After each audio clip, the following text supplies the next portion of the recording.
In the last 20 years, this country has had to deal with the Iraq War, widespread insurgency, and the rise of ISIS.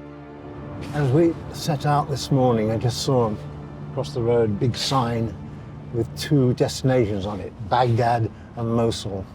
And I realized that it's not just ordinary destinations, they're sort of riddled with significance and the drama of recent history of Iraq.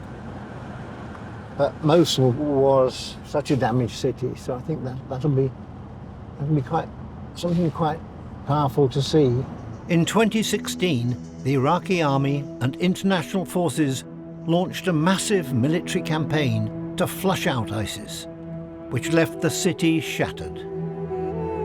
Although the fighting ended 5 years ago, this ancient city still resembles a war zone.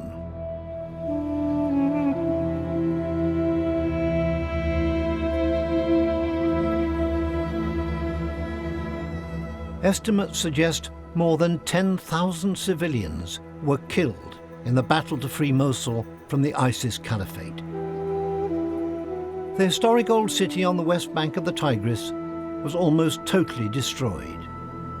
This was an area of Mosul, residential area, families crammed together, and during the battles after they tried to get rid of ISIS or Daesh, who were here for 3 years running this city.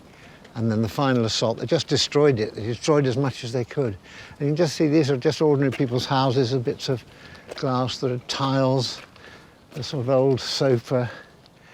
Everything else just swept to one side. But at the moment, the thing is, it's silent, it's very silent. But what it must have been like during the fighting here for families who are still here, just the noise and the cacophony and the fire and the sound of the bombs and the bullets, and yet some people had to live here, had to continue to live here. They had nowhere else to go.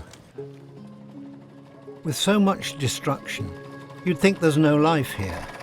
To my surprise, there is. Hello. It's sad, all these houses fallen down. Were you here when there was fighting? Yes. What was it like? Terrible. Yes. Well, yes. It's just great to see you smiling. I mean, that's quite something in the middle of all this. Fuck me. I'm sorry, I don't mean that. I just mean, you just see the devastation and, wow. It's their innocence. They didn't do all this, they just suffered it.